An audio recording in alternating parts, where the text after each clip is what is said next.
Let's look a little bit more depth at what's really going on behind the scenes when we do a ping sweep. Now, every semester I point out to students the fact that what we're going to do here really has nothing to do with the ping sweep. I just want to show you what it really is going on behind the scenes. But students invariably connect these two things in their head, and as much as I tell them not to. So I'll tell you again and again and again. What we're going to do here is we're going to run a ping sweep, just like we did previously.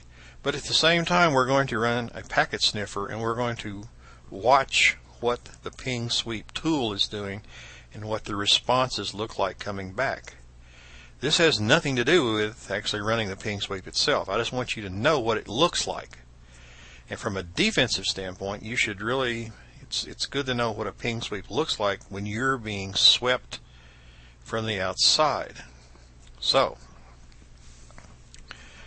here's what we're going to do. We're going to, again, use SuperScan. And I've already, it remembered what I swept last time.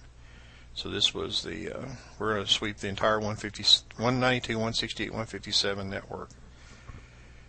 Now, before I run this, I'm going to go over and open up Wireshark. And if you've never used Wireshark, I urge you to use it and become as familiar with it as you can. It's free. You can download it and run it on your computer at home. It's a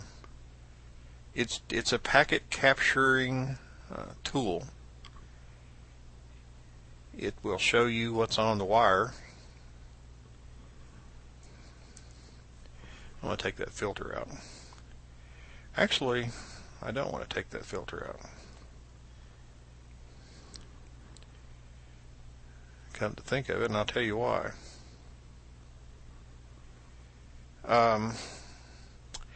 This says don't capture packets that are going to TCP port 3389.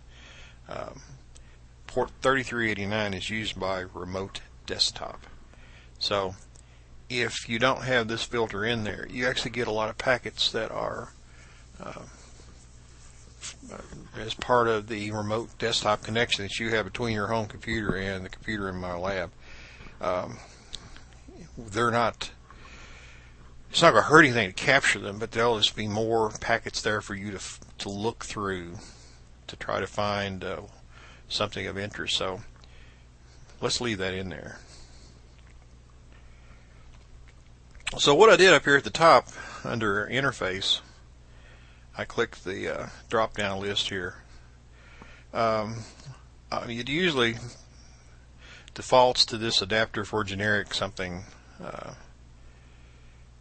so you're going to have to go in, and in our case, since this is, we're actually running the server that you're connected to here is probably a virtual machine.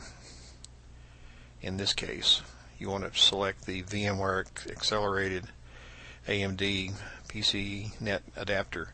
If you're running this on your home computer, you'll pick a different adapter. You can look at the IP address here and get a good idea if you've selected the correct adapter. And some of my computers have numerous adapters, so it's really important to be able to identify, the proper one. So we'll leave our filter in here. Display options, by default, it's going to update the list of packets in real time, and I'm okay with that.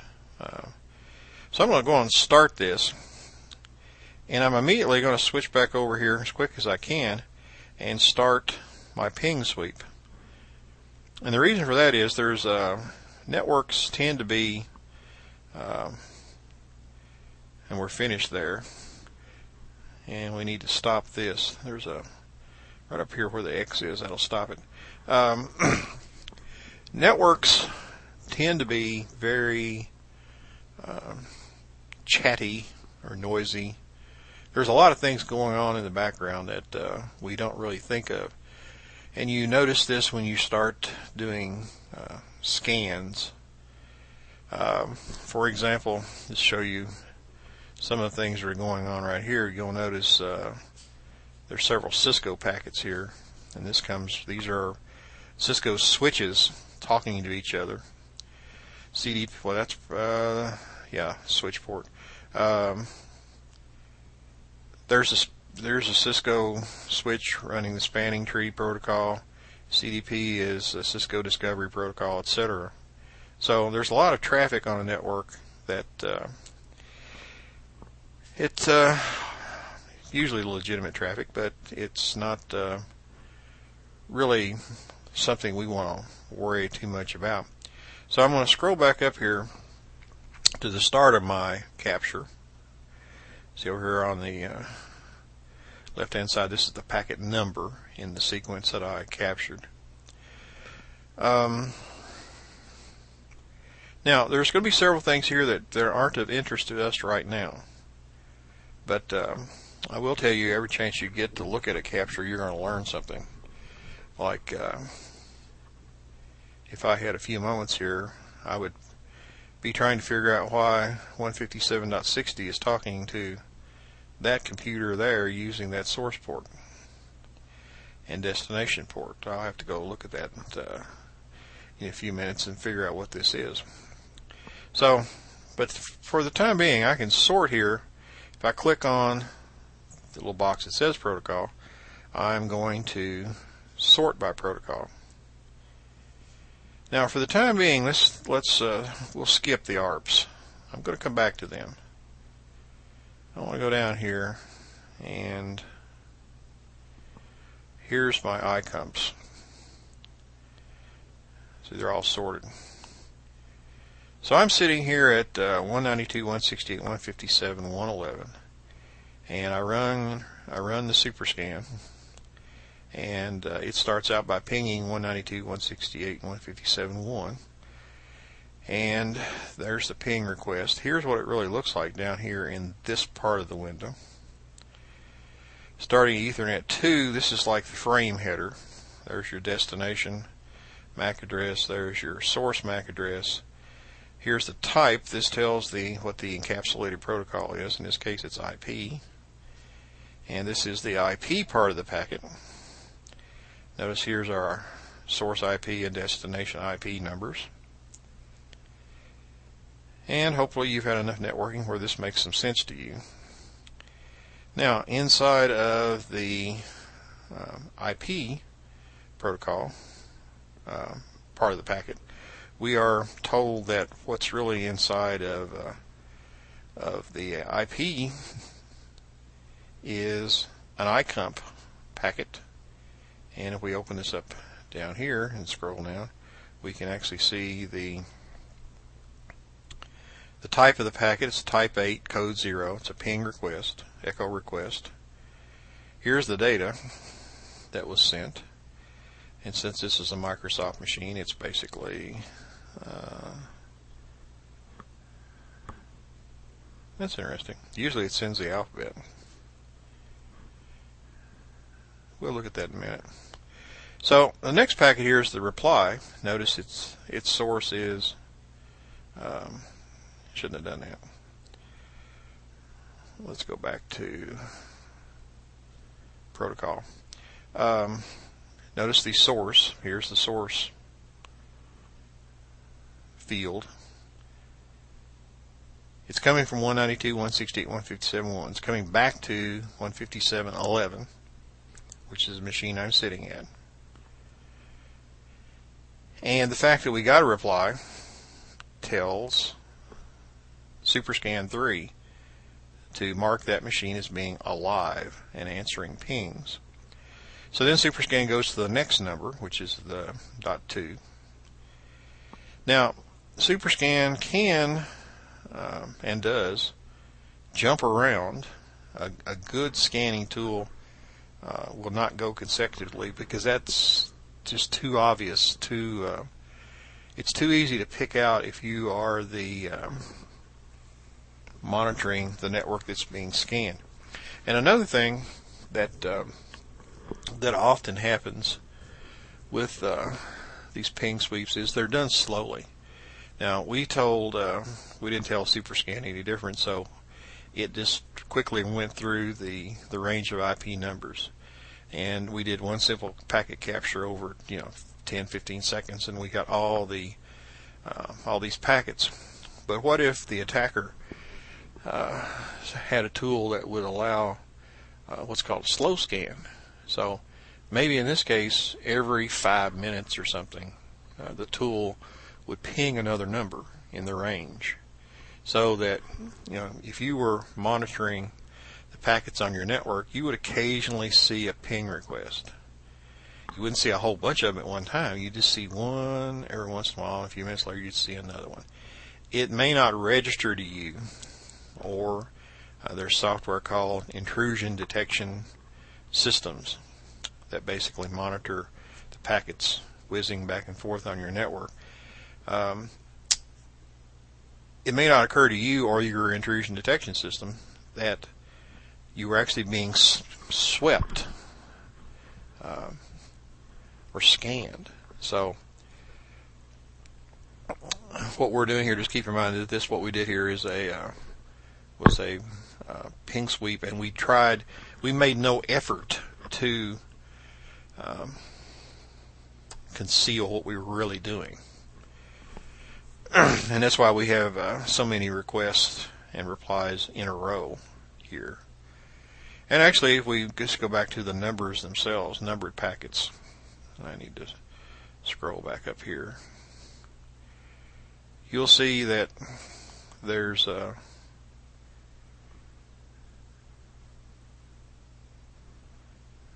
go back up a little bit more. Even considering the rest of the traffic on the network, it's still pretty easy to see that in our case, there's a number of ping requests, number of ping replies, and therefore we're probably being swept. So, and again, let me stress this point. The only reason I'm running Wireshark here is I want you to see what's going on in the background. Before Wireshark, if I was teaching you this, I would just have to tell you what happened, and you'd have to try to visualize it. With Wireshark, you can actually look at the packets themselves, and you can prove to yourself that yes, this is really what's going on. So that's why we're using Wireshark. It really has nothing to do with the ping sweep itself. Now, while we're here, let me show you something else. Let's take this one right here, for example.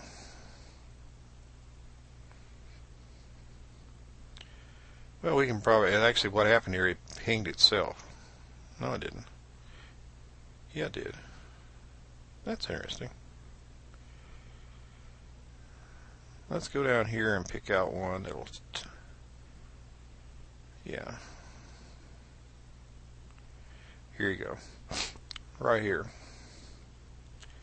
Let's look at this packet. From VMware, it's a VMware adapter. It's a broadcast. This is an ARP request. Who has 192.168.157.30? Tell 192.168.157.111. Now this is the computer that I'm looking at.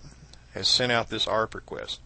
Now, if you remember how your network really works, if your computer is sending a packet on to another computer on the local network, it needs the destination. It needs the MAC address of the destination computer to address the frame header.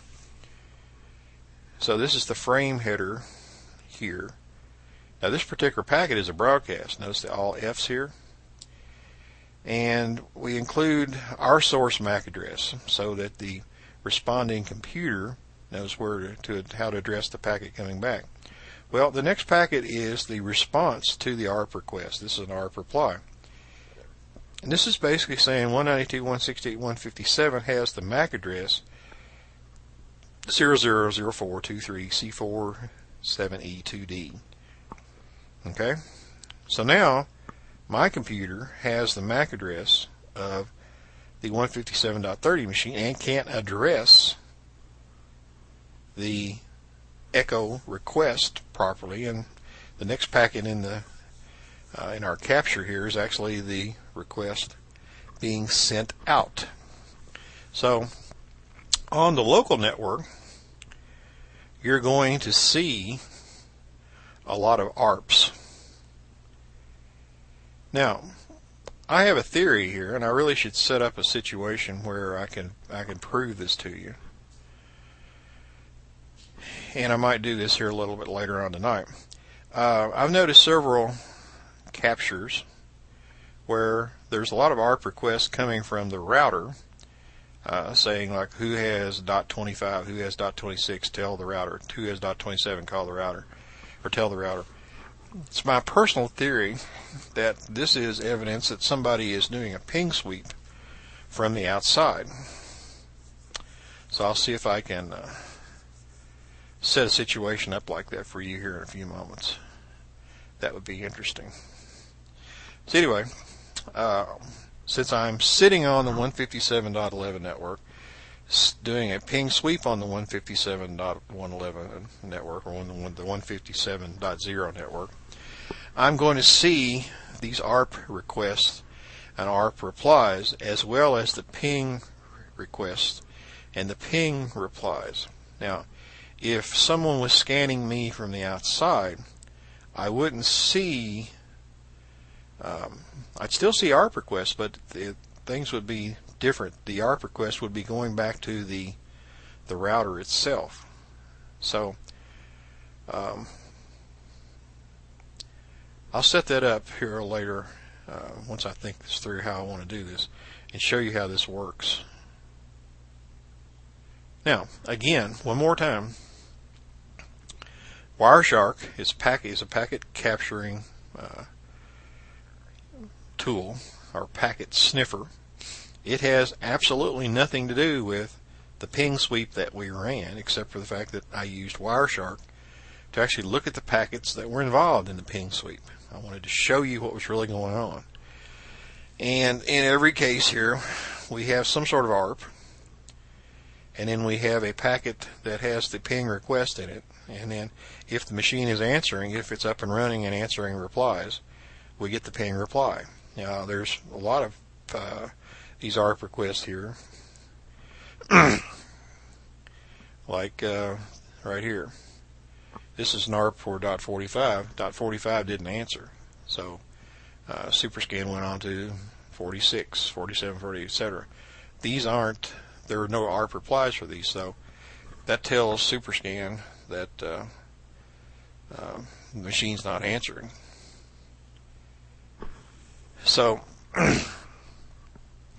we are doing ping sweeps here to determine which machines are listening, alive and listening on the network, and we're doing this so we can so we'll know who we're going to be shooting at from an attack standpoint. And one more time, and I'm going to keep telling you this, hopefully it'll get everybody will understand what's going on here. I didn't have to run Wireshark, I just wanted to show you what it looks like. So if you see this on your network, you'll know that someone is targeting you. I'm going to go ahead and save this. I like to go back and look at these later.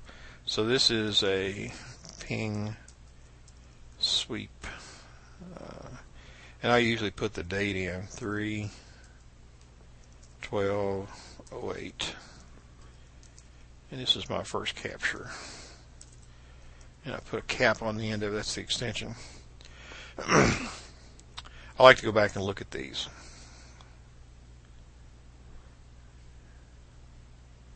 Because there's 2 or 3 things in here that make sense to me, and I want to go back and look at them. So, again, we didn't have to run Wireshark. I just wanted to show you what was going on. In this case, we were running a ping sweep, and we discovered the 38 computers were on and answering. And from an attacker standpoint, that's what we really wanted to know. So now we're going to refine our attack, and I'll go into that in videos to come to show you what we're really going to do next now that we've identified computers that are alive.